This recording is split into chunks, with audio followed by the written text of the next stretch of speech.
plenty of Terrifier 3 content going up on this channel here and everything, but we have not yet gotten to experience my official thoughts on the film. I wanted to give it a minute to breathe, give everybody a chance to see it, and a lot of you did, which I love.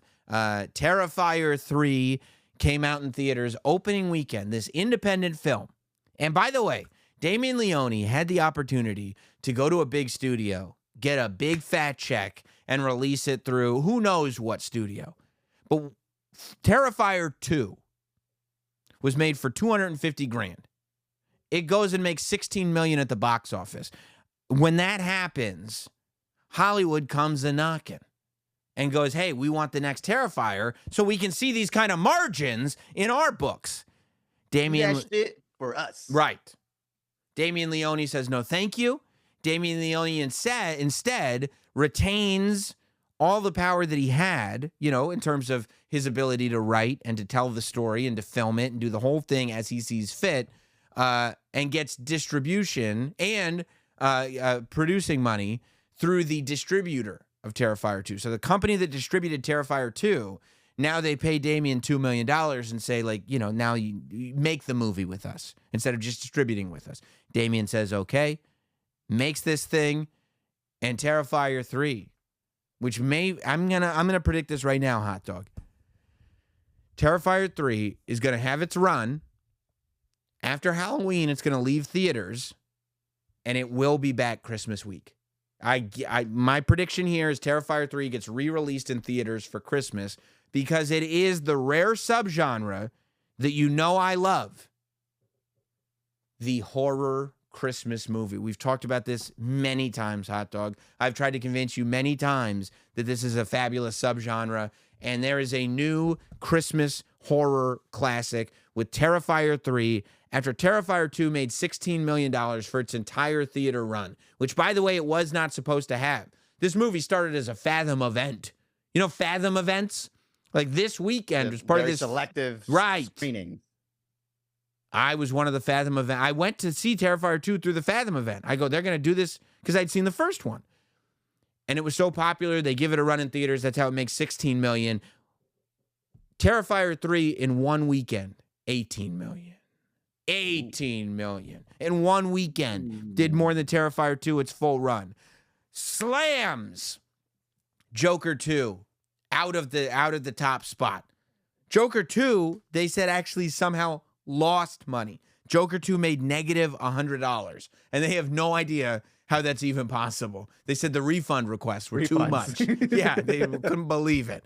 But $18 million the first week. It did so well that this movie, Wild Robot, which is this children's cartoon movie, came in the number 2 spot. I think it made like $13 million or something like that. A lot of analysts are saying that they believe that a lot of money that Wild Robot made were kids buying tickets for Wild Robot sneaking into Terrifier 3. And that's true because we would have done it. I would have done it. It's not zero. Right. Exactly. So Terrifier 3 takes place 5 years after the events of Terrifier 2. Technically, it starts where Terrifier 2 left off, like the ending scene extends into the beginning scene of Terrifier 3, but then we have that sort of, 5 years later thing, and here we go. Terrifier 2 did a tremendous amount, like so much so that it was risky. It paid off, but it was risky, adding insane story and lore to Art the Clown. Terrifier 1, there was no story.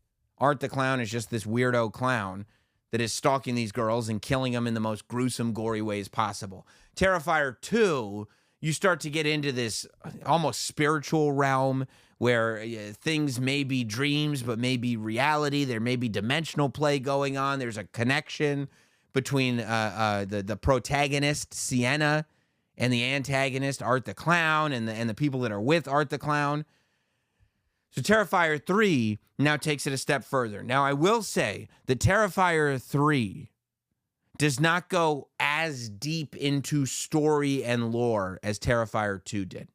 Terrifier 2 did a tremendous amount of building, whereas Terrifier 3 just extends, right?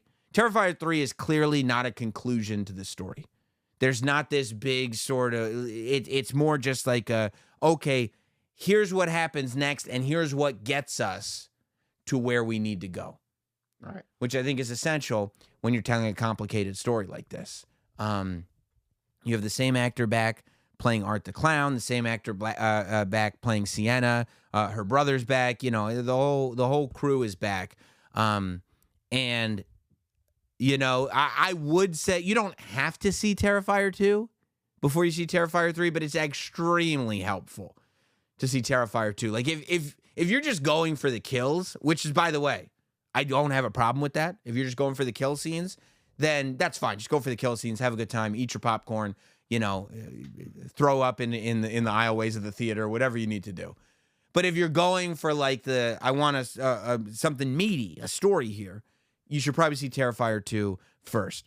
Now, the thing that they really do in Terrifier 3, and they did it in Terrifier 1 and Terrifier 2 as well, but Terrifier 3, they do a very good job of taking you out of these hideously tense, gruesome, viscerally upsetting, violent scenes with some kind of funny thing that Art the Clown does. Art the Clown never loses that sense of humor. He's like a non-verbal Freddy Krueger. Art the Clown doesn't speak. He's like a non-verbal Freddy Krueger, though, in the sense that there's always something whimsical. Art the Clown is getting some kind of silly pleasure out of this. And so while you might kind of laugh, because some people laugh to ease tension, like when something's really like bothering them, they'll go, oh. Art makes that okay by, doing snow angels in a pool of blood that was just drained from two victims. Something fun like that. And I was really, I checked out too. Okay. Once you were, this is maybe like a year or two ago Sure. when you did your review, and I checked it out, and I'm not like a horror movie person, and like definitely not like a gory horror movie person. So it was crazy for me to actually sit through and watch one of the craziest, goriest movies that I ever saw. So I ended up just watching it with like one eye. Yeah, and I closed like this. And I don't judge you for that. On Satisfying, I was trying to convince Nicole that Terrifier 3 should be how she eases into the horror genre. Oh, yeah. That's a good suggestion. And I couldn't even fool Nicole. Nicole's not that tough to fool, but I could not fool her into doing it. No. This isn't your ease in. This is your like, and it's also, it feels as you're watching, it's a little grainy, shot a little dark, there's a tangible film feel to it. And it feels like those movies in the 80s and maybe even into the 90s that you weren't supposed to watch. But you were watching it, it's late at night, you hope your parent doesn't come down the stairs and see you watching this horrifically violent movie. But yeah, so I saw a screener of it because we had Damien Leone on the show on Sirius, which the interview is up here on the channel in 2 parts. But I wanted to get the experience in theaters before I really gave my opinion on it. So I went opening night, and I figured that it was a Thursday night screening. And I'm usually pretty good at those Thursday night screenings. They don't get packed unless it's the summer because people are working, people are going to school. I was in the 3rd row of the movie theater. It was Third packed. row? It was packed. There was no seats. It was packed. God. But I was happy about that. I was happy that the theater was packed. I was happy because, I love that this has become such a thing, such a success.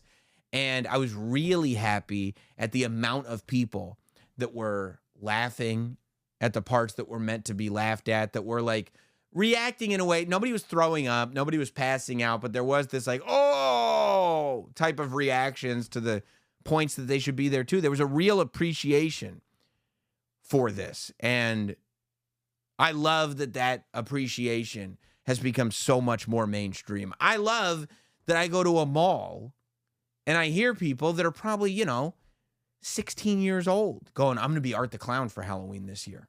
That's so fun. Like, that's crazy. I feel like we're having, like, this is Jason Goes to Hell again. It's so. Did you tell him that, hey, you shouldn't be watching that movie, Buster? It's not for you. It's not for you. It's not for you. Or They're your like, no. parents. We bought tickets to the robot movie. I was like, oh, okay. Can I Okay. ask you? You're in the third row for this movie.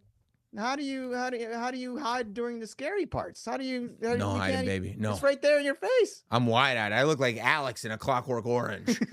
My eyes are pinned open. Now, I will tell you, being in the third row for this movie, it is a blessing that these movie theaters put in the recliner seats, because otherwise, yeah, the neck would have been sore. But I, reclined back. I enjoyed myself. The thing that I value about this, because I do value story, right, and the feeling that you get. I really value that you have this feeling that the story will pay off, right? When you watch this, if you're not into the story, you're not into the story. But if you are into the story, you don't have this feeling that it's one of these things where the filmmaker is just trying to stretch this out as long as possible and kind of has no idea where he's going, but didn't think it would be this successful. So you feel like, okay, this is a logical step, and clearly there's a payoff coming. And that makes it feel like you're not wasting your time when you're maybe watching him jam an acrylic tube into somebody's mouth and put rats in the tube. Because the tube goes all the way down their throat, and then the rats are able to climb. Yeah, it's tough. The worst scene in 2, I think, was was the whole pouring salt on like the wound, the open. I mean, it was like a skinned. Yeah. Or like when he like takes the arm and like breaks. Yeah. Wasn't there like a penis kill or something like that? Yeah, and there is more. And then they say these horror movies are like misogynistic, but number one, there's a female hero in this thing, and number two, no breasts, no labias, but a little bit of penile content. And by the way, the penile content. Too much. Well, in this one, there's only a little bit of penile content.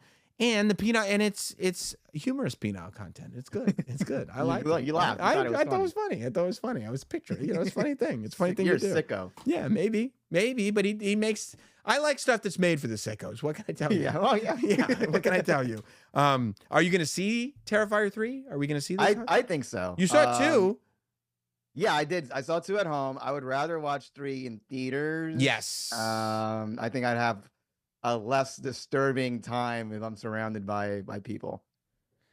I will still be disturbed. It's also fun. It's fun to see this in a full theater. Yeah, it's fun.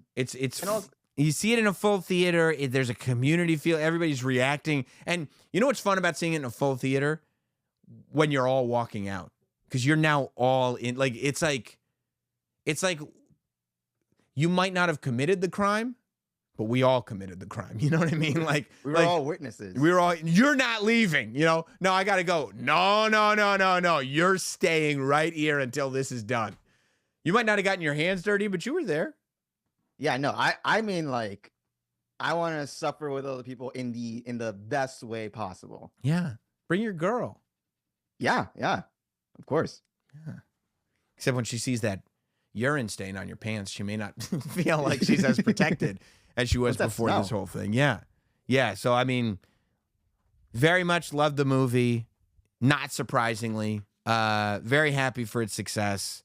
And yeah, Art's kills are and it's also really interesting because, like, with the kills and what happens, like, Damien Leone crosses lines that are generally not crossed in mainstream horror movies. Like, there are things that are done in these movies that even in horror movies, they stay away from because it's too much. Right. But then there are these moments where you go, oh, like, if you're really watching closely, you're like, okay, I know what line he won't cross. Like, there's this, like, he crosses the line and then like, people don't realize there's a second line. Like, he won't cross the second line, but he'll go all the way past the first line to the second line and then stop there.